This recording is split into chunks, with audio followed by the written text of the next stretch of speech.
Frederick man is accused of killing his wife and 2 children, all the while appearing to be a worried husband. What we don't know is why. Good evening. Thank you for being here with us. I'm Teresa Marchetta. And I'm Tom Mustin. Glad you're with us. In this new mugshot, Christopher Watts looks nothing like the figure seen in family photos. Gone is the smile he showed next to his wife and daughters, or even in the interview he gave Denver 7 a day before his arrest. Our team has been working their sources around the clock all week to make sure that you're the first to learn when there's a break in this case. Jace Larson, the very first reporter in the nation to break the news that Watts had been detained and confessed to the killing. And tonight, he's hearing from the DA about what comes next in the prosecution. Jacqueline Allen was on scene last night as police relaunched their search inside the family home.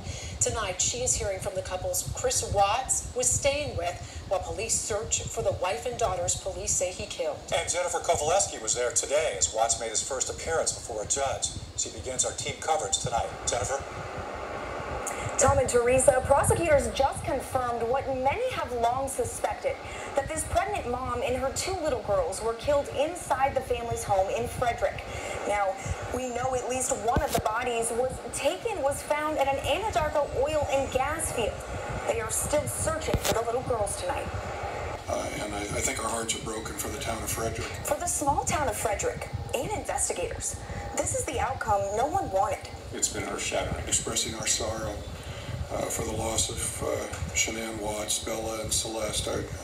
This is absolutely the worst possible outcome. Investigators with the FBI, CBI, and Frederick police have been working around the clock since Monday to find pregnant Shanann Watts and her 2 little girls, Cece and Bella. But everything changed late Wednesday night. Chris Watts was taken into custody and was transported to the Weld County Jail just after 11:30 p.m. last night. Sources tell Denver 7 Shanann's husband, Chris, confessed to killing his own family and then hiding their bodies just 24 hours after he went in front of our cameras. Just come back. Like, if somebody has her, just please bring her back. A far different picture from this afternoon when he walked into a Weld County courtroom wearing an orange jumpsuit. We have been able to recover a body that we're quite certain is Shanann Watts' body. Detectives say they found Shanann's body on Anadarko property, one of the state's largest oil and gas companies where Chris was employed.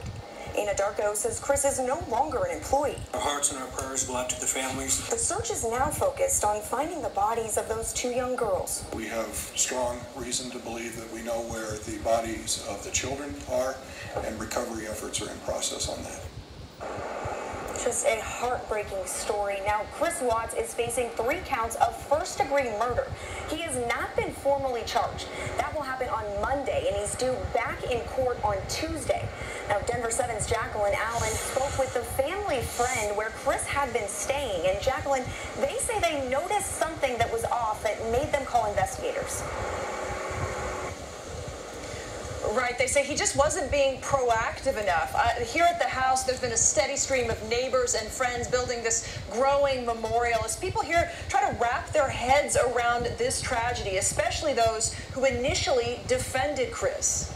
I mean, we were hoping for the best. At first, Nicholas and Amanda Thayer believed everything Chris Watts told them. We feel stupid. But for 2 years, their 2 families had spent so many weekends together. When they learned Shanann, Bella, and Celeste were missing, they opened their home to help Chris. We love Shanann and those girls so much. They never suspected the seemingly doting dad would ever hurt his family or theirs. He stayed the night in our house across the hall from our 5-year-old. That'll haunt me. Even more haunting. Why? Why would he do this? Chris told them Monday about financial trouble. We had no idea that they were financially until we spoke with Chris on Monday. He mentioned putting the house up for sale. And then last week, Amanda says Shanann confided suspicions of infidelity. She said that it came to her mind that possibly he could be cheating, but at the same time she was like, you know, he has no game. They say he tricked them. Only once when they were with him did they see any red flags. It was Tuesday afternoon, and it was just kind of two easily ways of knowing where she could have been, and he didn't seem all that eager to look into it. They called detectives that night to report it. Still, they say the Watts appeared to be a happy family, and even if they weren't, no one expected this. He just didn't seem like the type of guy to injure a fly. let alone his entire family. I look at my little girl and I don't know how anybody could do that. There's no reason. And tonight, the couple says they're so sorry they defended Chris, and they've told Shanann's family that. I've been communicating with Shanann's family. Her brother sent me the fundraising sites to help pay for the funeral and these travel expenses. We put those on the denverchannel.com. Now, my colleague, Denver 7's Jace Larson, has been sitting down with the DA. And Jace, you have learned some more information about where Shanann's body is. Yeah, right now we are standing in the southeast part of Weld County. This is the area where investigators have been searching. When I sat down with the Weld County District Attorney just about 90 minutes ago, he told us that while they have found her body, as you guys have been reporting, they are still searching for the bodies of her two daughters. Now, let me tell you or show you what this area looks like from the air. We're told that her body was found out in an open field here, and investigators have been now searching for many, many hours to try and make sure that they can get all of the remains out here. After we broke news last night that Chris Watt had allegedly confessed, so many people started asking, will he receive the death penalty? So that's one of the things I brought up when I sat down with the Weld County District Attorney.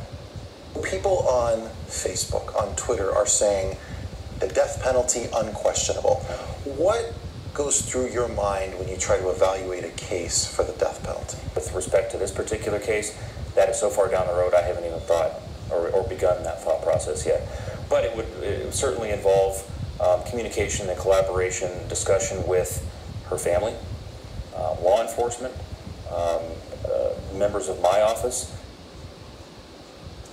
So any decision that has to be made on that doesn't have to be made now for several months. So the District Attorney's Office has 63 days from an arraignment, and that arraignment is a formal court hearing. That isn't even scheduled yet. That would be several weeks away. So then any decision after that wouldn't happen for perhaps 2 more months. This is all still very early, and keeping in mind, they're still trying to recover bodies here. We are live in Weld County. Jace Larson, Denver 7.